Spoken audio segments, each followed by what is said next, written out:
first we will hear from Mike Serafin. Mike? Okay. Well, good afternoon. Thank you for joining us and for continuing to follow our mission and our program. As you recall from yesterday, we had a couple of challenges that we encountered, and that ultimately ended up in a scrub of the first launch attempt for Artemis I. The day began with some weather challenges that delayed the start of tanking, and then once we got into the cryogenic loading of the vehicle, we encountered a leak at the tail service mast umbilical on the hydrogen side at the 8-inch quick disconnect. The team managed to work its way through loading the core stage and the upper stage in spite of that leak, and we got a fully loaded vehicle and went into the engine bleed demonstration and attempted to do the thermal conditioning of the RS-25 engines, but we were unable to get the engines within the thermal conditions required to commit to launch. That was something that we knew about coming out of the agency flight readiness review, that we would demonstrate that the first time in the launch countdown, and we knew that that was a risk to being able to successfully attempt a launch that day. In combination with that, we also had a vent valve issue on the core stage, and it was at that point that the team decided to knock off the launch attempt for that day. Since that time, the team has rested, and along with thousands of others, our operations teams, our engineers, and you folks on the call that we're here to follow the mission, folks got a good night's sleep. We came back and reviewed the data from Monday's launch attempt and met today as a mission management team with our operations and engineering teams at 3 p.m. Eastern Time, and here's what we agreed on.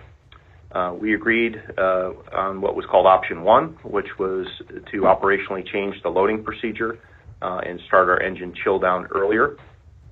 We also agreed to do some work at the pad to address the leak that we saw at the hydrogen tail service mast umbilical. And we also agreed to move our launch date to Saturday, September the 3rd. We are going to reconvene the mission management team on Thursday, September the 1st, to review our flight rationale and our overall readiness. So that's where we got to today, and I'll turn it back to you, Catherine. Thanks. Next, we will go to John Honeycutt from the SLS program. Okay. Thank you, Catherine. Yeah, I know we were all looking forward to having a launch yesterday, and I can assure you there's nobody more ready than to go fly the rocket than I am. We did run into some issues that we couldn't get dispositioned in real time yesterday and get to T0 in the launch window.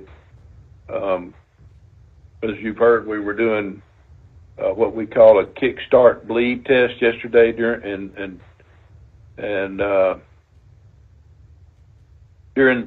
test that we had planned on doing during the previous wet dress.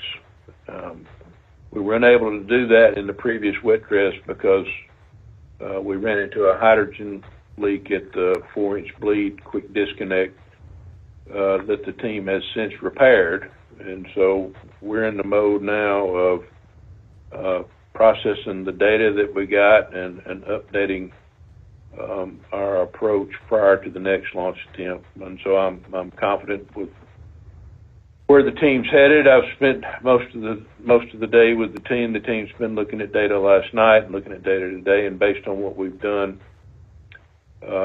with the core stage and the 4 engines at the Stennis Space Center for the green run test, I've got a lot of confidence in the design of the rocket.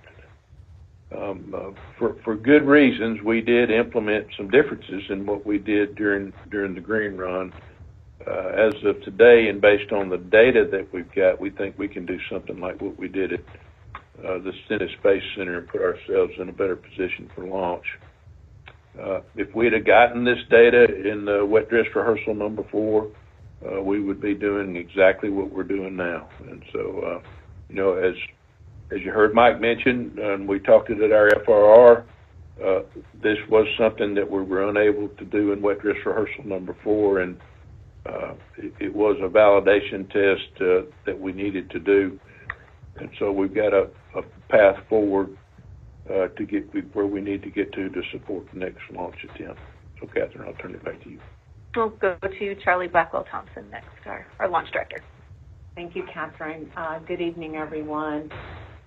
Let's see, I'll start off and talk a little bit about our launch countdown launch attempt yesterday and some of the events and that went into that, and then also some of the issues that we observed.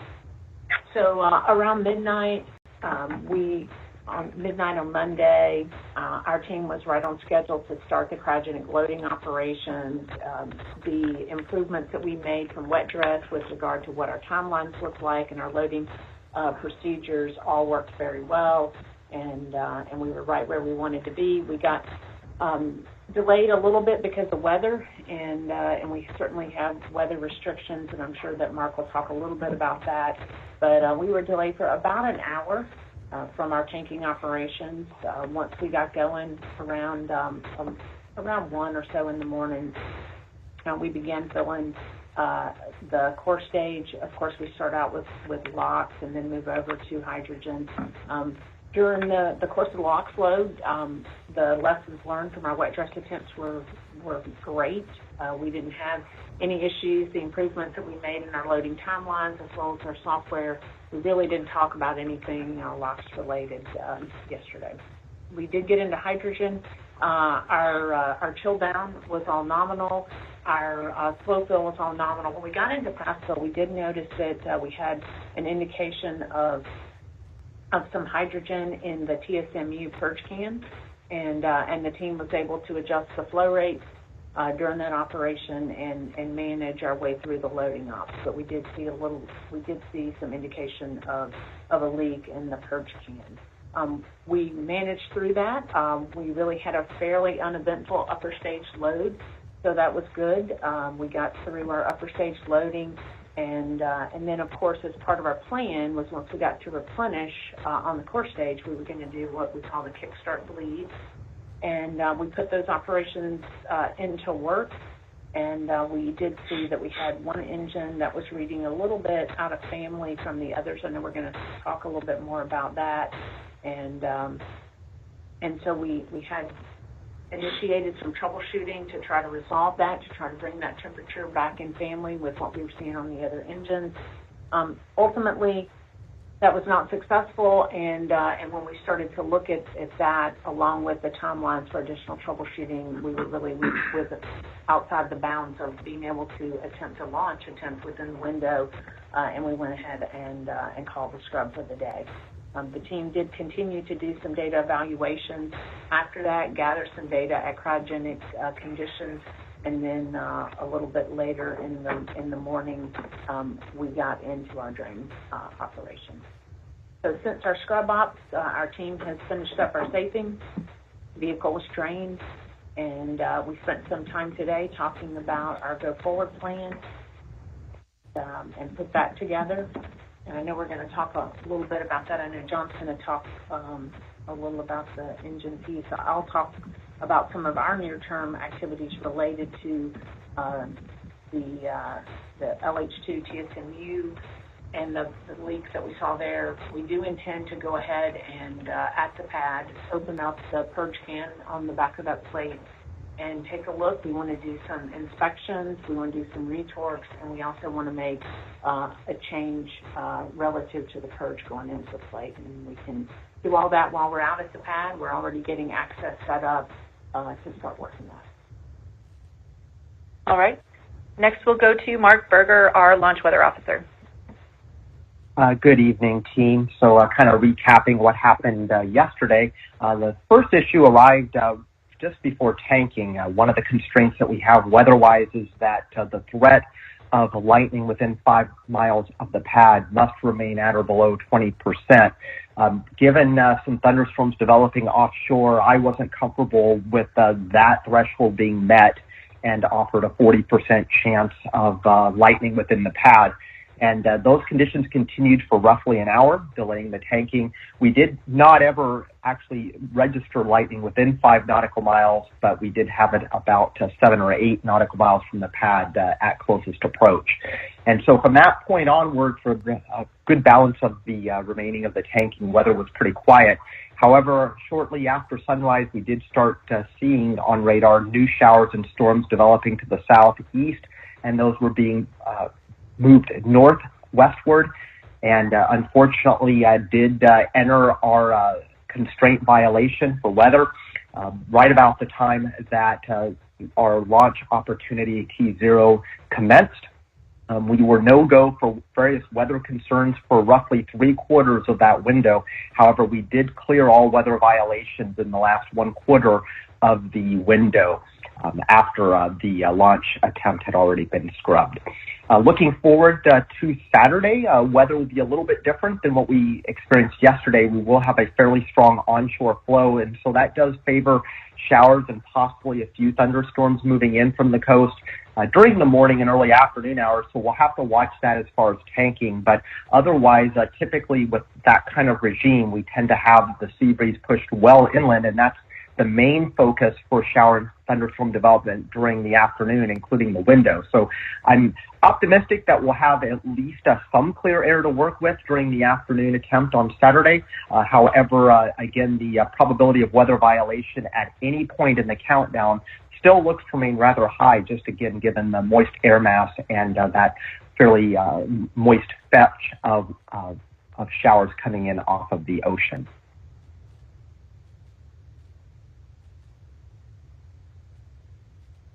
Thank you. We'll now go to questions from reporters on the phone. Once again, please press *1 to join the queue. You can press *2 if your question is answered or you want to be removed from the queue. Please do state your name and to whom your question is directed, as well as your affiliation. And we do have quite a few questions in the queue, so we please ask that you stick to one question so that we can get to as many questions as possible. So first up, we'll have Marcia Dunn from Associated Press. Yes, hi. Can you hear me? Yes, thank you. Yes, for John, please. You mentioned that you repaired the 4-inch quick disconnect. That it sounds like that there was a 4-inch quick disconnect that was preventing the chill down of engine 3. Is that the one you're referring to that was repaired, and what was wrong with it, and how did you fix it? Thanks. Yeah, so I will say yes, and that did occur during wet dress number 4, and that's what the reason I referred to that is we wanted to get this engine bleed kickstart test done during wet dress number 4. That is, we do need the 4-inch QD, which does tie into the vehicle hydrogen bleed system. In order to do the test. We did have that leak. We violated some requirements, and Charlie and her team worked through that, and then we worked through the repairs. Charlie, I don't think your folks did most of the work on the repair. You want to talk about that? Well, on the 4-inch, we actually went in, if you recall, and we changed seals. We did the inspections. And I will say that yesterday we had that, when we go into Kickstart, we utilize that interface, and that interface was tight yesterday. Yeah. So the work that we did after wet dress 4 to fix that was successful. Yes. Thank you. Our next question is from Bill Harwood of CBS News. Yeah, thank you very much, guys. You told us you're going to change some procedures, but you haven't told us what you're going to do. Can you please walk us through the chill down process? In other words, my understanding is this is a pressure-fed system on the hydrogen side. You don't have pumps like you did on the shuttle. I've heard that the line going to engine 3 is longer than the others. I'm wondering if that's true. And how do you know you're getting liquid at the engine and it hasn't turned to gas? I just want to know how that process works, because I don't understand how you're going to get the engine back in the box you need for launch. If you could give us some of those details, I'd really appreciate it. Yeah, Bill, good question. I'll try to outline that, and Charlie will probably have to help me out a little bit. But the configuration we've got is a lot like shuttle on the main propulsion system, with a couple of exceptions. One, we've got 4 engines instead of 3, and then on the shuttle system, we had each leg of the hydrogen feed system in the shuttle, going to those 3 engines on the shuttle, had a recirculation system in it. So that enabled us to get that warm gas pumped back into the hydrogen tank, and then it ultimately boiled off. From a hydrogen loading perspective, it's pretty much the same as we did in shuttle. We go through a phase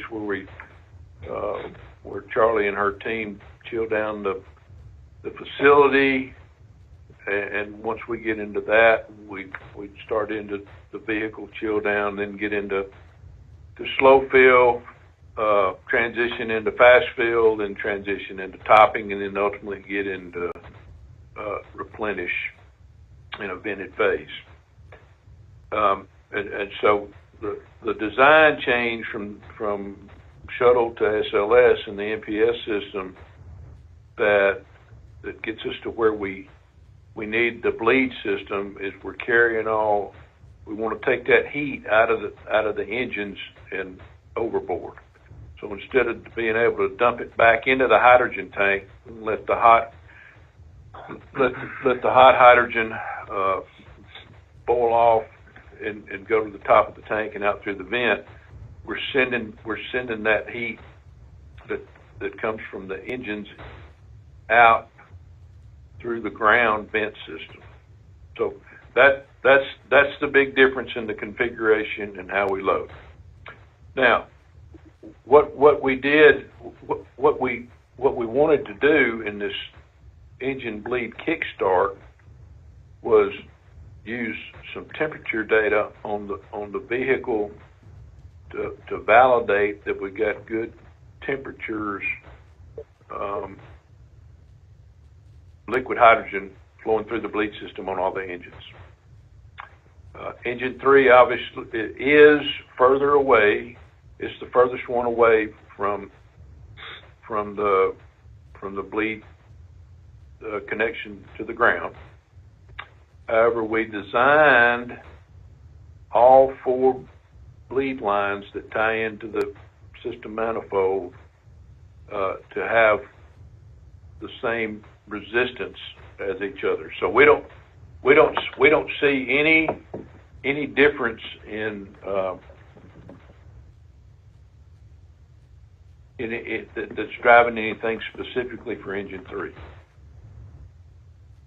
Now, what we saw in the test yesterday, we wanted to drive all the temperatures down to roughly minus 420 degrees Fahrenheit.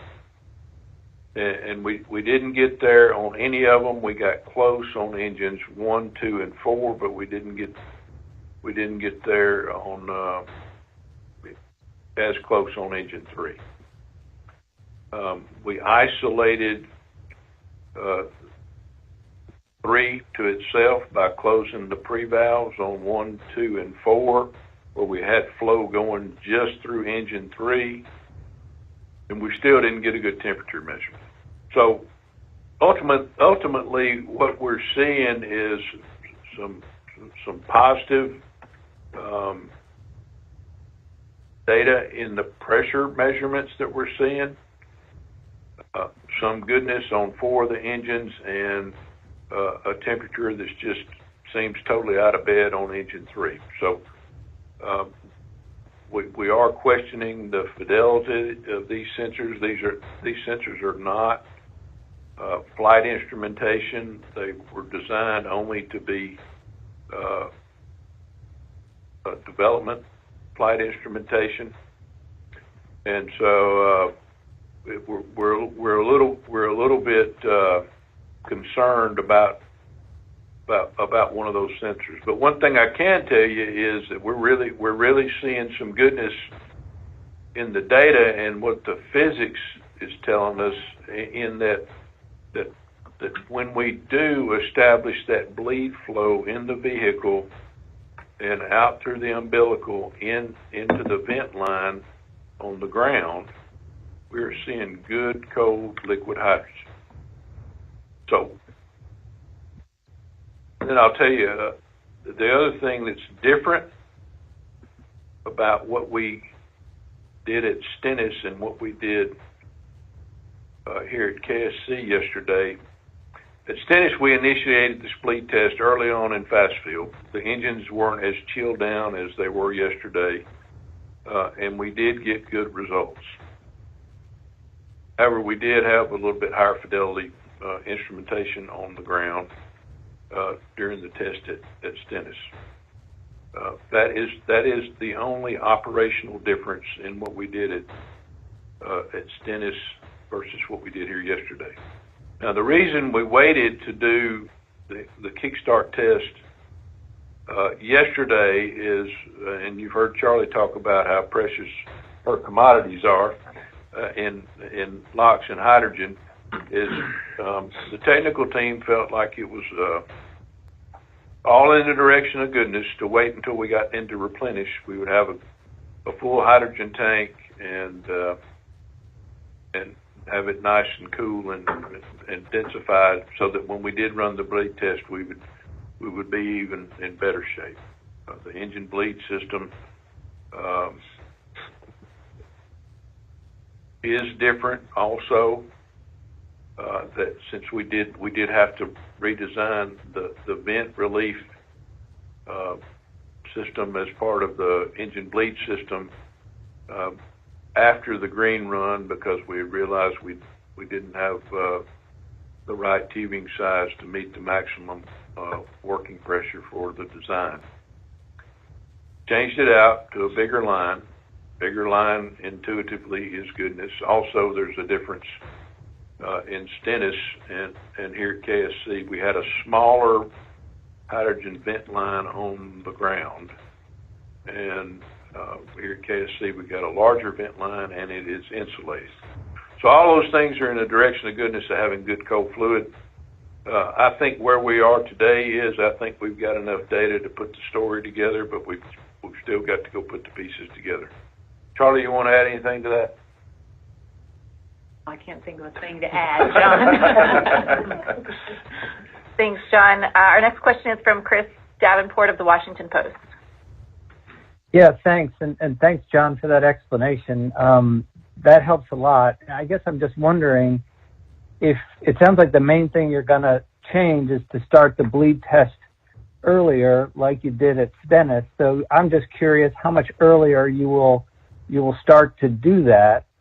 And if I'm hearing you right, it sounds like you had liquid hydrogen going through that engine 3. It reached the engine. You just weren't getting the temperature somehow that you wanted, and maybe that was a bad sensor. Is that right?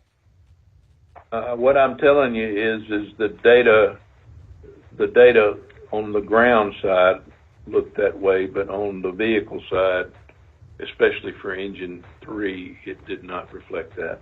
And Charlie, you need to probably answer the one on the timeline if you think you can. What I think you get better off at that than I am. Yeah, so I was actually just pulling out my bar chart to take a look at exactly how much further. As John mentioned, right, we go through various phases of loading. We go through the fast fill, then we go through topping, and then we go through replenish. I'll get you a time here. Just let me do some quick calculations. But we will be pulling that back earlier into the fast fill operation, somewhere, in and around the 15 to 20 minutes in. So, I mean, it will be coming back for some period of time. And like I said, so give me just a minute before we end this. I'll give you where I think how much earlier that is. Thanks, Charlie. We'll go ahead and take our next question from Kenneth Chang of the New York Times. Hi, thank you. This is for John and Charlie. It sounds like one strong possibility is that it's a bad sensor, which suggests you might get the exact same readings on Saturday. Do you have rationale for going forward with launch?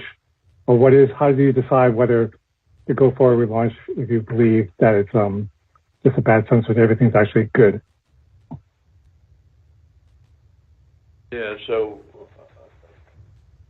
based on what I've heard from the technical team today, what we need to do is continue to pour over the data and polish up our plan on putting the flight rationale together.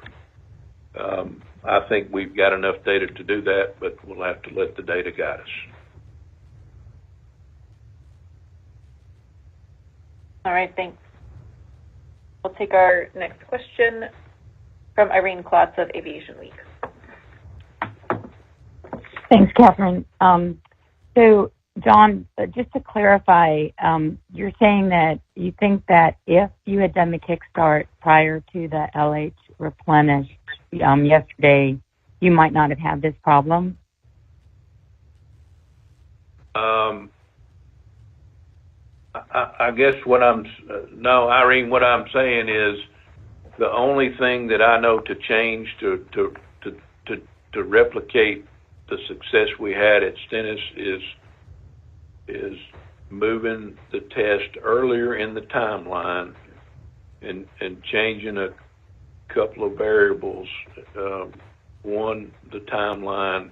Two, the engines will be around ambient temperature. And we did see that work at Stennis. Thanks. And I don't know if I missed this, but did we actually get a percentage of the weather for a launch attempt on Saturday? Hi, this is Mark. So right now it looks like the probability of a weather violation during the count will be somewhere in the neighborhood of 60%.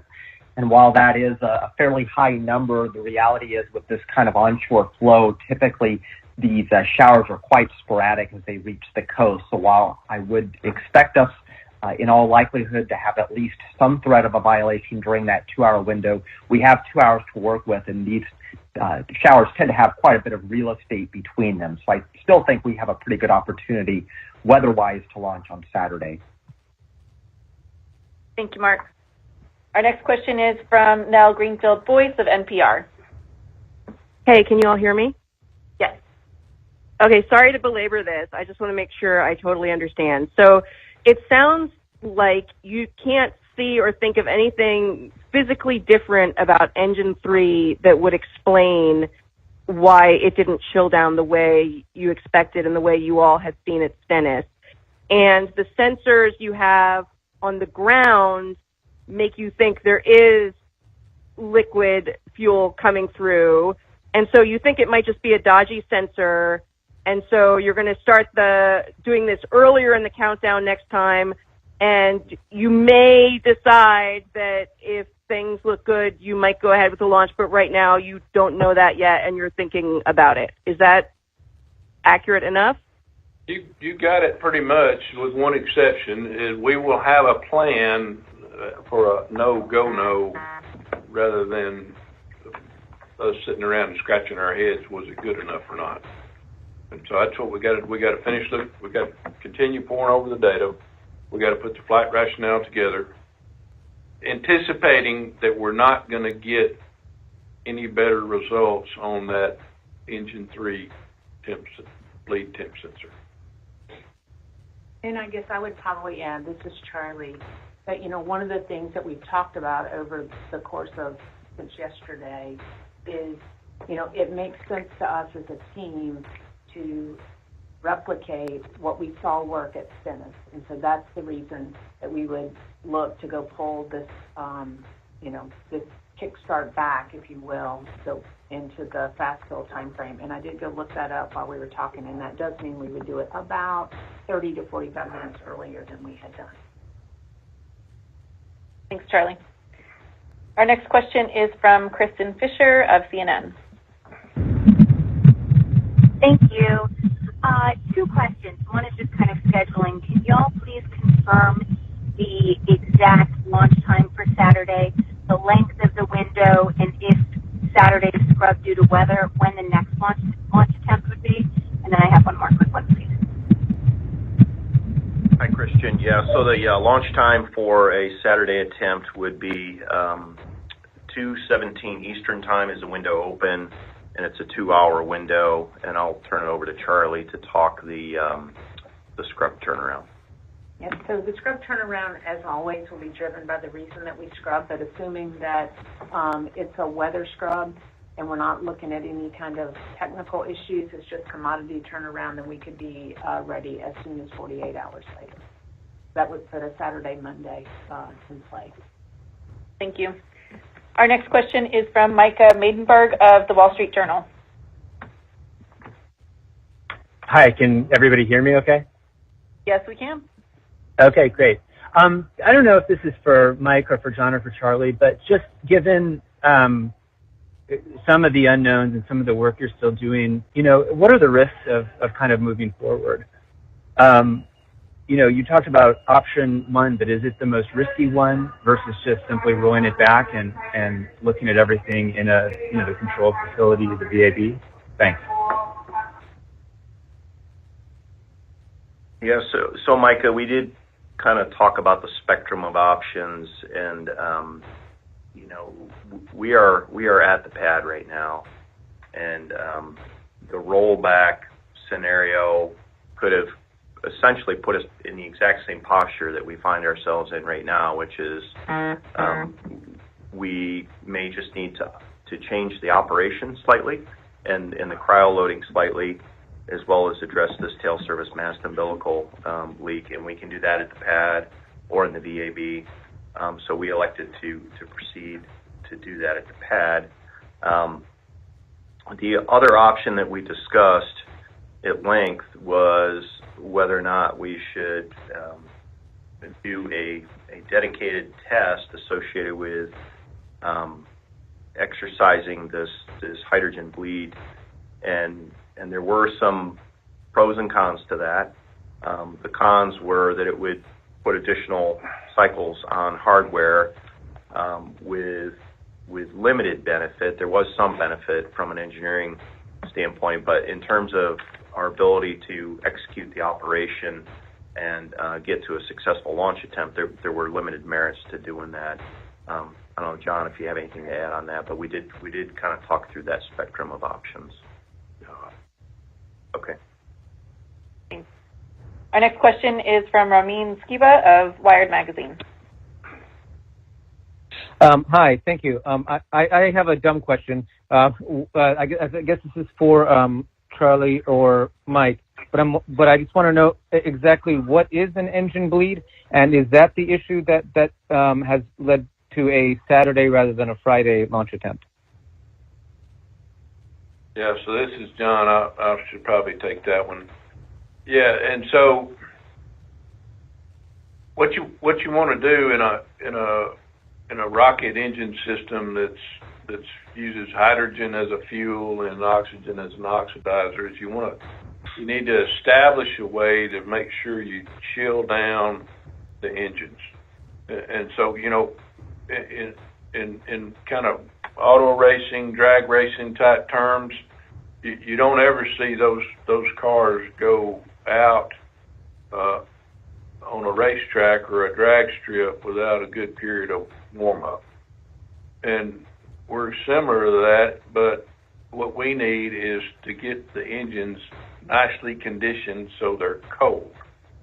And the way we do that is we send the liquid hydrogen out of the hydrogen tank to each individual engine that has its own bleed system, which is used to take the heat out of the engine as we chill it down. Okay, thank you. Our next question is from Michael Greshko of National Geographic. Hi, thanks for doing this. Yesterday we heard that you all were aiming for a chill down for those engines to 500 degrees Rankine, or just above 40 degrees Fahrenheit. John, could you speak to how close the engines actually got to that as reported by the SLS sensors? Not just engine 3, but 1, 2, and 4 as well. Thanks. Michael, this is Mike. I'll just say right up front, I misspoke on that one, and then I'll turn it over to John. I misquoted a number, and I shouldn't have done that. Yeah, so where we wanted to go was approximately 40 degrees Rankine. I mentioned earlier we converted that to Fahrenheit for folks, and so it's minus 420 Fahrenheit. Engine 3 was probably about 30 or 40 degrees warmer than engines 1, 2, and 4, and I'm kind of just pulling it off the top of my head without looking at the data plot, but I'm kind of thinking that engines 1, 2, and 4 were probably around minus 410, something like that. Yeah, so 1, 2, and 4 are pretty close. The temp sensor on engine 3, its indication was a little bit warmer, 40 degrees warmer. So about minus 380. Thank you. All right, our next question is from Tom Costello of NBC News. Hi, guys. Good afternoon, and forgive me for re-asking one question. Somebody's cell phone, maybe mine, distorted at the very moment you were talking about what happens if you don't go Saturday. So could I ask you to indulge me? What happens if Saturday ends up not being a possibility? Thank you. Hey, this is Charlie. I can take that one. With all scrubs, it depends on the reason you scrub. That really drives your turnaround, but provided that it was a weather issue, we are driven by replenishment of our commodities, hydrogen being the primary driver, and we could go as soon as Monday. So 48 hours in our turnaround. Thanks, Charlie. Our next question is from Jeff Faust of Space News. Good evening. Question for John Honeycutt. Is there any history of temperature sensors malfunctioning in a way that they're off by 30 or 40 degrees versus simply not operating at all? And when were the last time these sensors calibrated and checked? Thanks. As far as calibration and checked, I'm pretty sure that we didn't do it anymore after it left the factory. So it's been quite a bit ago. As far as just history on sensors, over the course of my career, I have seen many sensors on launch vehicles be erratic and work and not work and go out of calibration. So it's not terribly unusual. Thanks, John. Our next question is from David Curley of the Discovery Channel. Thanks very much. What are the margins? If you were at 410 on 1, 2, and 4, is that good enough? And do I understand correctly, by starting this earlier, why would you know if the sensor is malfunctioning? Will your flight plan just say if we're seeing it come out on the ground side at a cold enough temperature that we feel confident that it is a sensor? Yes, I've shared with you what I know so far, but also I'll remind you again that the team is in the middle of pouring through the data and building the flight rationale. So I don't have that just yet, but I do expect us to be able to get there. All right, thank you. Our next question is from Jasmine Julmis of WPBS.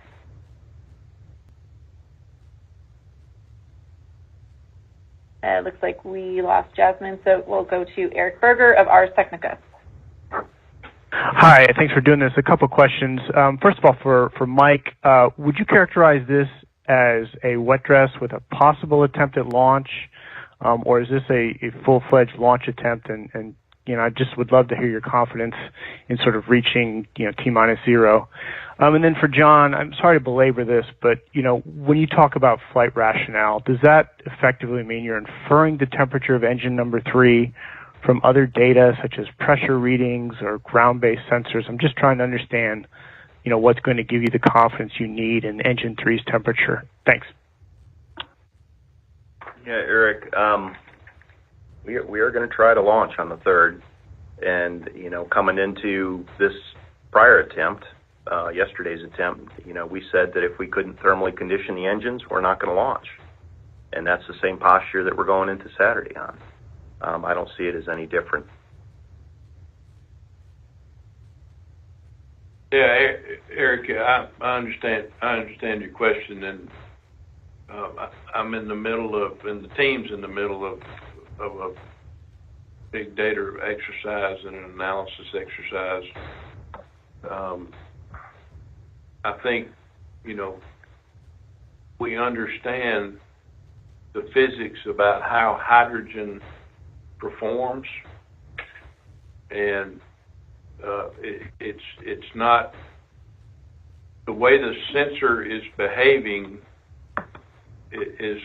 Doesn't line up with the physics of the situation, and so we will be looking at all the other data that we have to use it to make an informed decision whether or not we've got all the engines chilled down or not. Thanks, John. Next question is from Joey Roulette of Reuters. Thanks. I guess this is for Mike or John. What, if anything, would warrant calibrating and checking those faulty sensors, and what would that entail, or how long would that take? And also, what is going to be done, to address the leak in the tail service mast? Thanks. Yeah, so Charlie probably can speak a little bit to both of them, but I do think an R&R of the sensor would cause us, we'd have to do a rollback to that to get access into the engine section. An R&R of the sensor would, while we can gain engine section access out at the pad with some temporary access, it's likely not ideal. So that would be, I would say, some impact that would take us outside of launch period 25. With respect to the tail service mast and that purge can, as I said, we are already putting the access up at the pad to get into that. We believe that once we get access, we have about a shift and a half, 2 shifts worth of work, and then of course we have to button everything back up. But part of that work is to go in, check the torques on that flange, do an inspection, see if there's anything there, do some leak checks on it, and then we're also making a purge modification in that area. And that's remove and replace for the R&R, correct? Thanks. Our next question is from Alicia Sowers of Nashville. Hi, thank you. A question for John Honeycutt.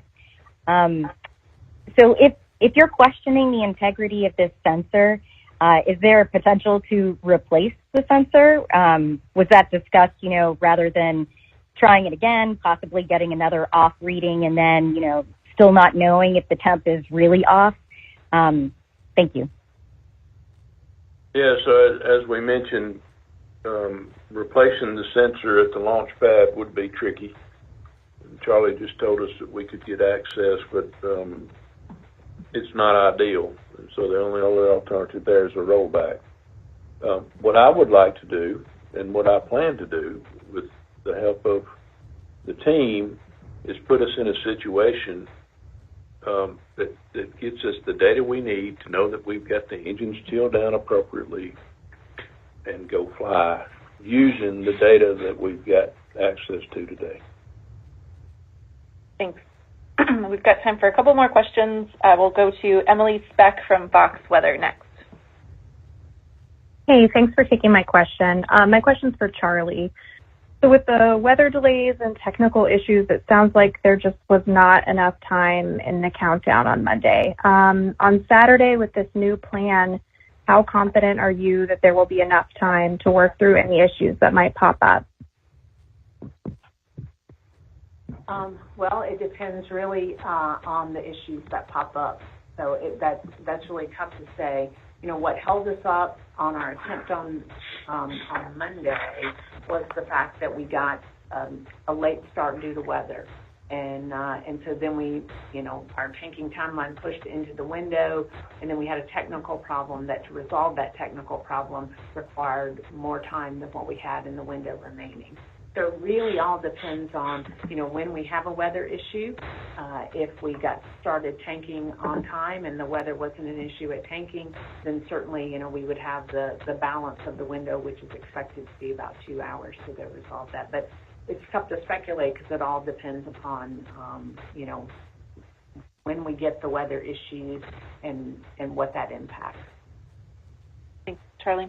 Our next question is from Gina Sinceri of ABC News. I'm not sure who this question is for, but these engines flew on space shuttles. Are you expecting different performance from them on SLS from the shuttle? I'm just kind of trying to figure that one out. Expecting similar performance. We're running them at a little bit higher power level, but expecting similar performance. Thanks, John. Our next question is from Chris Gapehart of NASA Spaceflight.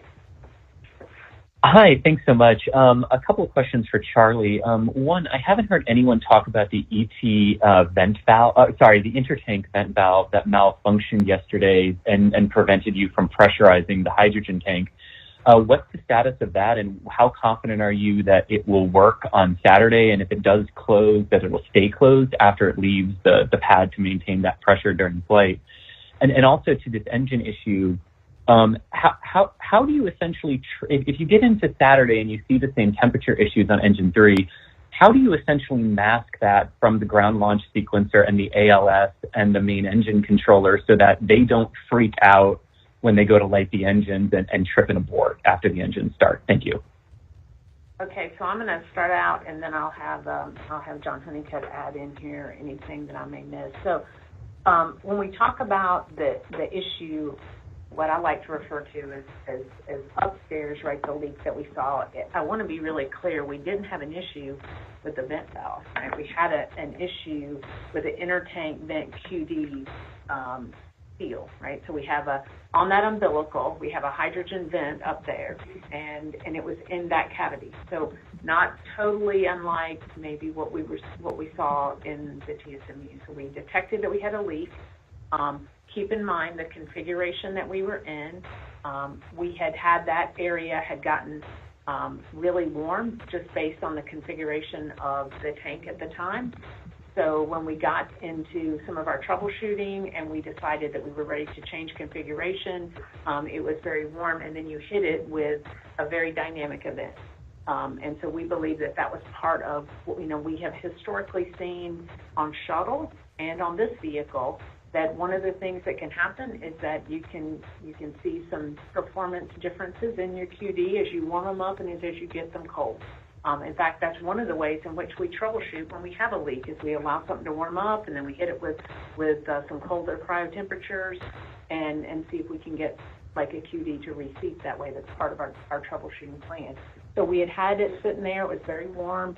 And then as we got into the follow-on operations, we hit it with a very dynamic event, hit it with some very cold temperatures, and that's when we actually detected the leak.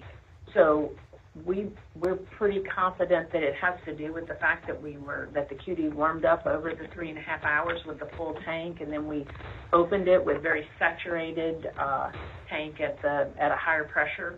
And so what we also saw is after we got into some of our later operations and you started to see the pressures change, that leak went away. And so we believe that it was very reflective of where we were at the time, and we don't expect to see that on our next launch attempt. And let's see, the other question I think was on how you gonna mask my temperature. Oh yeah, the temperature. So I wanna talk a little bit about I know John talked about what his team is off doing, you know, we have on this bleed interface, we have a temperature that we look at for each of the 4 engines, and that's the one that John talked about. We also have a temperature on the ground side, right, that is what we would call downstream of those bleed interface temperatures that are on the vehicle. And we have other temperatures and pressures, across the engine. So there's a suite of data. And so what John's team is looking at, and what our team is looking at with his team, is what set of data do we have available to us, not just limited to the single piece of instrumentation, that can help us establish that we have good flow across those engines. And once the team has reviewed that and they brought that forward, then we would implement that as part of our plan. It could be the same plan that we had on Monday. It could be a different plan. But we would go through, we would review that, we would practice that.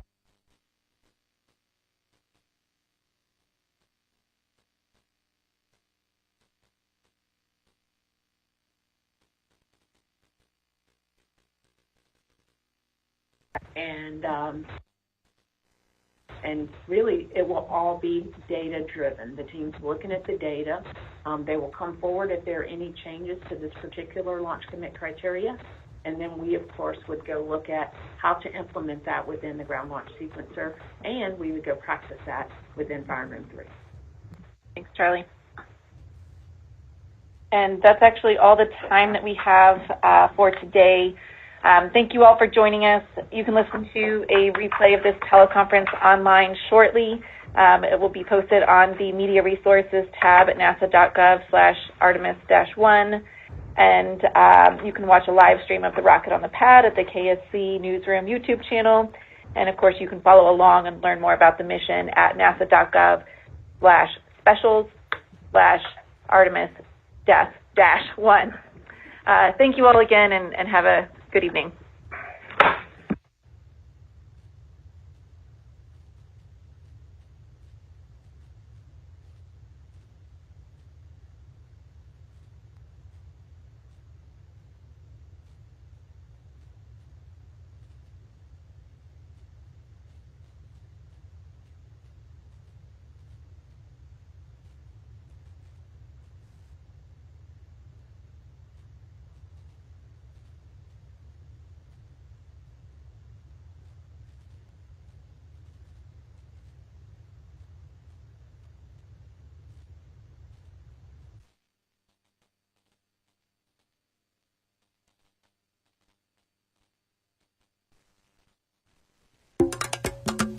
So last month, I kicked off this series on the Artemis program by talking about the robotic and uncrewed missions that are kind of starting everything off. They're going to do some research and basically set the stage for the next generation of humans to walk on the moon. And today, we're going to talk about those humans. All right, so we sent the robots, we've conducted the tests, we stockpiled supplies and instruments through the CLIPS program, and now it's time to send living, breathing, pooping humans back to the surface of the moon. By the way, if you haven't seen the video that I did previously about the robotic missions, I'll put the link down in the description. I do encourage you to go check that out because, well, that's how I make money. Honesty. But those robotic missions are interesting, so it's worth checking out. And it also kind of helps establish, why we're going back and the importance of the water resources that are going to make it possible for us to go back and stay back. All right, so if we're going to talk about human beings going back to the moon, we need to talk about the vehicle that's going to get them there. And for Artemis, that's the Orion capsule. Okay, so a lot of attention has been paid over the last several years about the next generation of crewed vehicles that are designed to send people to low Earth orbit to the ISS. So this was a job that NASA handed off to private companies as part of their commercial crew program. So, we've heard a lot about the SpaceX Crew Dragon, the Boeing Starliner. We've heard a lot about the Sierra Space Dream Chaser. Only one of those has actually flown people to the ISS so far. But at the same time, kind of under the radar of all that other stuff going on, NASA's been developing the Orion capsule. And what's different about the Orion capsule, it's designed to handle deep space travel outside of low Earth orbit and our magnetic shield. Now, the obvious comparison that you want to make is with the command module of the Apollo missions, but Orion is different to the command module in some very significant ways. So first and most obvious is that Orion is bigger than Apollo. It's actually built to carry 4 passengers, whereas Apollo is only built for 3. But maybe just as obvious is that the technology in Orion is like a million times what Apollo was. Like, you always hear that the computer on the Apollo command module had less power than the phone that's in your pocket right now. Well, the Orion has the power of, at least 2 phones. So, progress. I'm kidding. I'm sure it has far more than that. But the point is that the navigation, guidance, and communication systems are top-of-the-line tech. It's just way beyond what Apollo had. Including, and I just found out about this since I wrote the script, it's going to be voice-activated. It's going to have vocal commands. They're going to have their own version of Alexa on board, basically. Also, it has a brand new toilet on board, because insert joke here. There's also a bunch of storage behind the seats, and in the event of a solar storm, they can actually hide out back there. There's extra shielding, so they can take shelter. It's being built by Lockheed Martin, so just the way Boeing has Starliner, Lockheed has Orion, and it's designed to support a crew for up to 21 days without docking. And it comes with this massive launch abort system that covers the entire capsule and then, jettisons away after it leaves the atmosphere. And it's got these 4 larger motors in case they need to abort closer to the pad, assuming they'll still be allowed to abort in Florida. Attached to Orion is a European service module, which we could compare to the service module on the Apollo, except this is obviously being built by the European Space Agency. This thing is loaded with engines, 33 engines total, including the main engine, which will push it out to lunar orbit, auxiliary thrusters, and reaction control thrusters. All of which will make this a very stable, precise vehicle, which is what you want from something that'll be docking a lot. This will also carry the power and propulsion systems and consumables like air and water for the crew. The other thing it'll have that the Apollo service module didn't is solar panels. The ESM will have 4 solar array wings that NASA says will generate enough power to run 2 3-bedroom houses. And together, this is the system that's going to ferry astronauts back and forth between low Earth orbit and lunar orbit. Now, if you recall in my video on the Space Task Group's plans for NASA post-Apollo, that was one of the things that they advocated for, was basically a ferry that can just kind of like move people and cargo back and forth between low Earth orbit and lunar orbit, between various space stations and lunar bases. With one big difference, theirs is based on a nuclear Nerva engine, which you can actually see featured in the show For All Mankind. By the way, to the million people that have asked, yes, I am actually finally getting caught up on that show. Of course, all of this is going to get off the ground on the back of the SLS, which I could do a whole video on, and I have, but just in case you're not familiar with it, here's how you make an SLS. How to make a space launch system. Start with a space transportation system. Remove the orbiter. Detach the engines and apply them to the bottom of the external fuel tank. Throw in one more engine just for good measure. Then, top the fuel tank with a second interim cryogenic propulsion stage and stack the Orion capsule and European service module, or any moonbound payload, on top of that. And presto! Congratulations! You've made a SLUS! Easy peasy. Except, actually difficult. SLS looks like a cross between a Saturn V and a space shuttle, which seems like that would simplify everything because we've done all that before, but in many ways, this is an entirely new rocket, and that's why it's taken so long for development to take place. It's been in development since 2011. It's been 11 years now, and it's just now getting ready to go up. And there have been delays this year, too. It was supposed to launch back in June, but in April, they rolled it out to the launch pad for a wet dress rehearsal, and they actually found a faulty helium valve that needed to be replaced. And look, it would be really easy to get super ranty right now about the entirety of the SLS program. It definitely has its issues, and there's plenty of content out there for that. I'll just skip that here. Just check out the comments if you really want to go down that road, because it's already started. But in an attempt to be more positive, I'll just say that, that's what testing's for. That's the point of wet dress rehearsals, to find those issues and take care of them. And that's what they're doing. To be fair, this is not a small rocket. In fact, it is currently the biggest, most powerful rocket in the world. It tops out at 322 feet tall on the landing pad, which is just lightly shorter than a Saturn V, but at 8.8 million pounds of thrust, it's 15% more powerful. And it'll carry 5 tons more cargo than the space shuttle, so not too shabby. And these are powered by those 4 shuttle-proven RS-25 engines and those 2 magnificent solid rocket boosters that I just can't wait to see back in action. Luckily, you and I won't have to wait that long to see them back in action, because as of this recording, Artemis I is scheduled to launch on August 29th. T-0 is set for 8:33 a.m. from pad 39B at Kennedy Space Center, with extra opportunities on September 2nd and 5th, should there be delays. Artemis I, also called Exploration Mission 1, or EM1, will be an uncrewed test of the SLS, Orion, and, well, everything. The plan is to go into Earth's orbit, then fire a translunar injection burn out toward the moon. Once at the moon, it'll do a little loop-de-loop that'll actually take it further out into space than any human-rated vehicle has ever gone before coming back to Earth. Once back in Earth's orbit, the Orion capsule will separate from the service module and re-enter the atmosphere, splashing down the Pacific Ocean.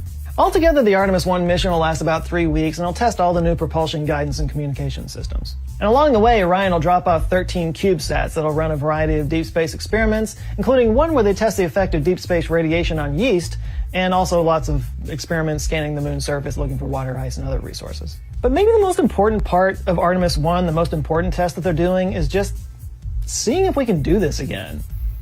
This is the first time a human-rated spacecraft has visited the moon in 50 years. I mean, 49 years and 9 months. Artemis is a massive program involving 3,200 suppliers and contractors from every state in the country, including Aerojet Rocketdyne, Boeing, Jacobs, Lockheed Martin, and Northrop Grumman, because that's how things get funded.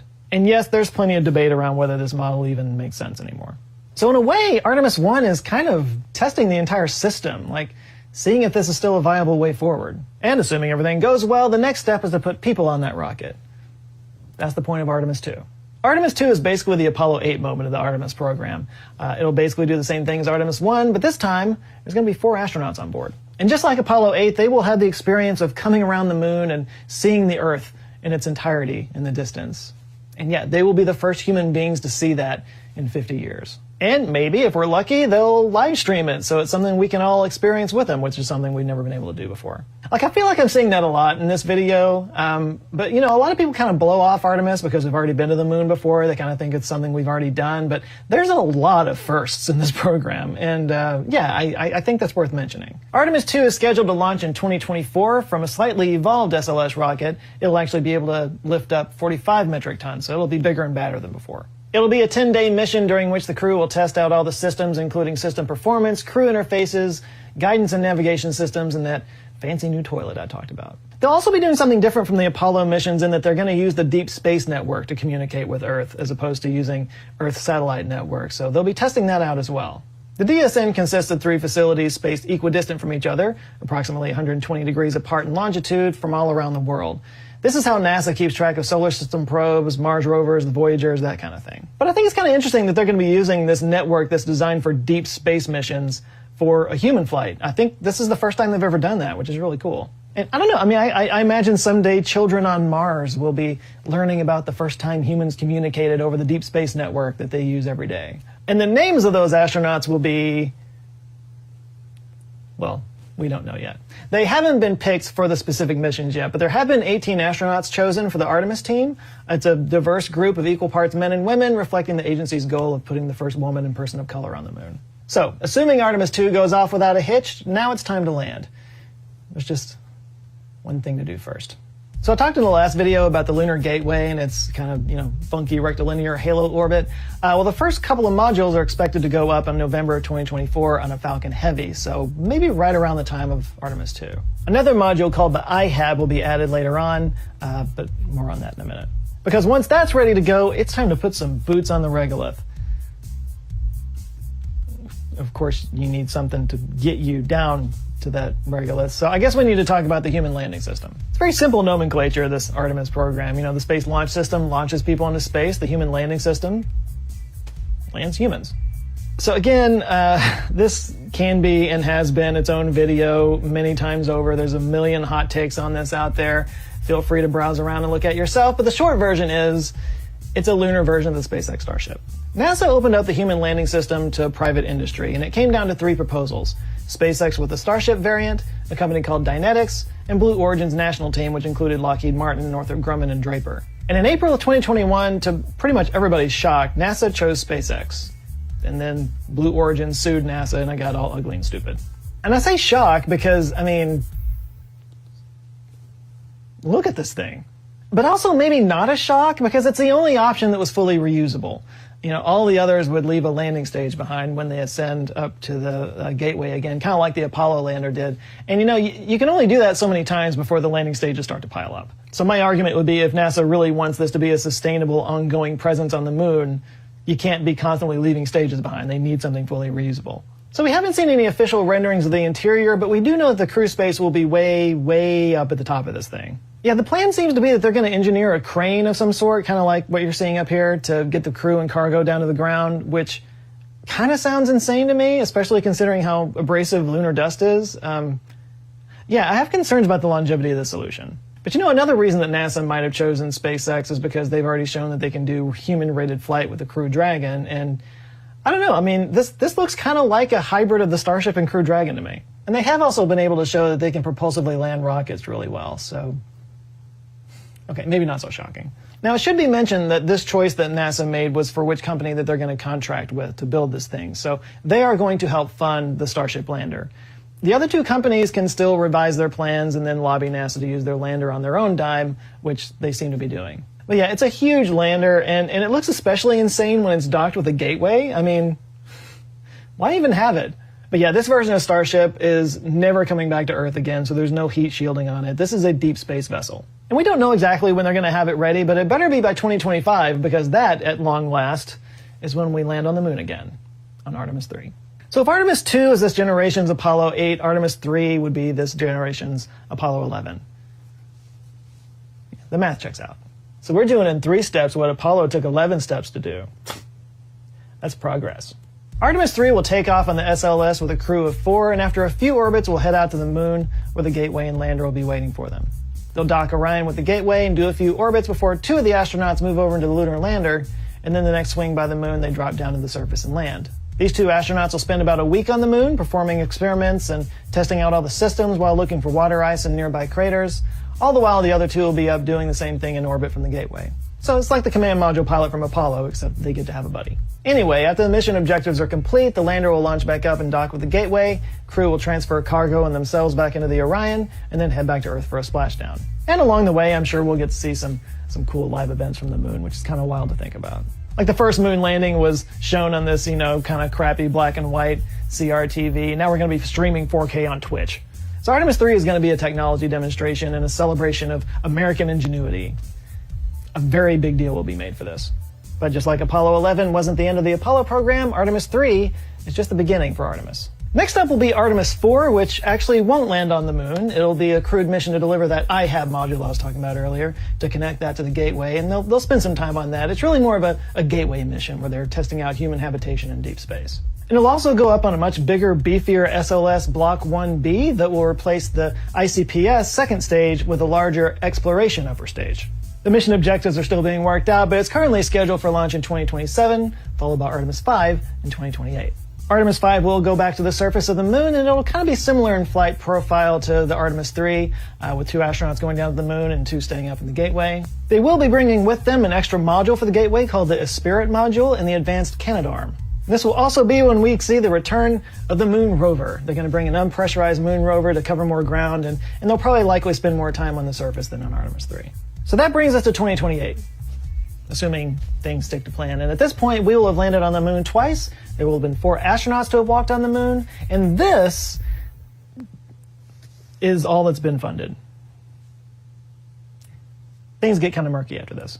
Now, if you go to the Wikipedia page, there are proposed missions going all the way up through Artemis X, roughly in 2032. But right now, NASA has only been funded up through Artemis V. So what does that mean for the future of the Artemis program? The answer depends on a lot of things, not least of which is the economic and political landscape that we'll be in the next 8 years, both of which are super stable these days. Also, as many people are already saying in the comments, I'm sure if SpaceX is able to nail the Starship platform, I think you can pretty much say goodbye to the SLS. It's pretty much a no-brainer.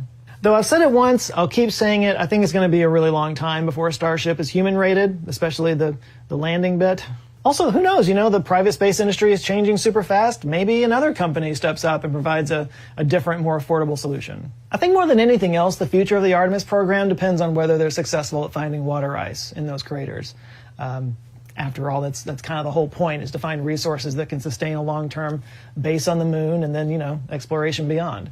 And I have to say, as I was researching this, I was surprised how much the beyond part gets hyped up in the Artemis discussions. I mean, they really do see this as a first step to Mars. I mean, I found this page where they kind of explain the Artemis logo and what all the elements mean, and they reference the words Mars and beyond almost as much as they do the moon. Even that red swoosh that completes the letter A is colored red for Mars. NASA has totally framed Artemis as just the first step toward human exploration of the whole solar system. And I'm not going to lie, I like it. I feel like so much press has been given to Elon and his Mars ambitions over the years, and we don't hear remotely as much about the fact that NASA's got pretty similar ambitions, just, through a moon infrastructure. There are still some hurdles to overcome. One worth mentioning is the next generation moon suits. I'll point you to a video that Real Engineering did that breaks it down really well, but the original Apollo suits didn't actually hold up very well against the lunar regolith. And in fact, the longest any of them were actually on the moon was 22 hours on Apollo 17. Yeah, with no water or wind to break it down, lunar dust it's basically just microscopic shards of glass. And these new suits are going to have to hold up to that for like years at a time. Not to mention provide more freedom of movement and longer time for moonwalks that'll be needed for the construction and maintenance of a moon base. And yeah, there have been some major stumbles along the way with these new suits. Some are concerned that it's going to throw the whole schedule way out of whack. So I do expect delays. I expect some bumps in the road, but I have reason to believe that NASA will pull this off. 2 words. Pissing contest. Yeah, China's space program has been making some huge progress lately with their Tiangong space station and the Chang'e lunar program. So far, they've launched 7 successful missions to the moon, including orbiters, landers, and rovers, and have shown interest in landing humans there and establishing a habitable base on the South Pole. In fact, in 2021, they announced a partnership with Russia to build a moon base that they're calling the International Lunar Research Station. So, yeah, they see an opportunity to position themselves as the true superpower in the world. To say that, sure, the U.S. was able to do great things 50 years ago, but now we've got the advantage. And, let's face it, the moon is the ultimate high ground. Yeah, and I don't see the U.S. just letting that happen. That's the kind of thing that makes dollars flow toward NASA. So my bet is that even though Artemis is only funded up through Artemis 5, I think we'll see more funding in the future as this rivalry heats up. It's starting to look like Artemis could be fueled by the same forces that fueled Apollo. And if that is the case, what happens next? What is this beyond that NASA keeps referring to with Artemis? That'll be the subject of the next video in this series. But perhaps the most important thing about the new moon race and spaceflight in general is all the new potential technologies that could come out of it. Like aerospace-grade razors from Hinson Shaving. If you haven't heard me rave about Hinson Shaving before, the story here is that they're actually a shop that made aerospace parts. And along the way, they got an idea for an innovative razor design, and here it is. Now, if you've never used a safety razor, maybe you're used to cartridge razors like this, allow me to convince you that this is worth trying. What makes this design so innovative is it supports the blade all the way across at a depth of only 27 microns. That's that super accurate aerospace engineering I was talking about. What that means is that there's less potential for the blade to bend and flex, which leads to skipping across your skin that they call chatter. And this results in a smoother shave with fewer nicks and bumps. But maybe the best reason to stop using these old cartridges is the cost. Each one of these can cost up to $2 each. These safety razors, which you can get like 5 to 7 shaves out of, 10 cents each. If you bought 100 of these cartridge razors, it would cost you like $200. A 100 pack of these things costs $10. Actually, it costs you $0 if you enter the code Joe Scott at checkout. Just make sure and add one of these to your cart. Plus, these are 100% recyclable, no plastic used whatsoever. So it's less expensive, you get a better shave, and it's more sustainable. And I just think it's kind of cool. So go check it out. It's hinsonshaving.com. Get a 100 pack of blades on me. And yeah, you pretty much won't spend another dime on shaving for at least a year. Links down below. Big thanks to Hinson Shaving for supporting this video, and a huge shout out to the Answer Files on Patreon and channel members who are forming an awesome community, helping keep the lights on around here. I can't thank you guys enough. There's some new members I need to shout out real quick. Let me murder some names. We got Jacob Korazinsiowski, Robert Lee Pless Jr., Shotgun Orda, Thomas Bell, Philip Clay Cooler, Nero Guy 100, Pierre Cowett, Stephen Banks, Alistair Cook, David Jennison, Carson McQuestion, Coinbot, Michael Stafford, A Maker's Place, Nilo Octavino, Mark Johnson, Father Sebastian, Tamara Wines, Georgescu, Alexandru, and Adam with an apostrophe, with a random apostrophe. Thank you guys so much. If you've been waiting to get your name read on this, I promise I'm getting to it. I'm way behind on these, but thank you guys so much. I do appreciate it. If you would like to join them, get early access to videos and get access to exclusive live streams and get a little thing next to your face when you go down in the comments below, just hit the little join button. Please do like and share this video if you liked it. And if this is your first time here, maybe check out this video, which will probably take you back to the first Artemis video, just to kind of like keep things in a sequence here. And if you're not familiar with my channel, there's probably some other recommendations that YouTube's given you down here that have my face in the thumbnail. I invite you to check them out. And if you like them, I invite you to subscribe. I come back with videos every Monday. That's it for now. You guys go out there, have an eye-opening rest of the week. Stay safe, and I'll see you next Monday. And go Artemis. It's going to be really cool at the end of this month. Let's all have fun and celebrate together. All right. You guys have a good one. Love you guys. Take care.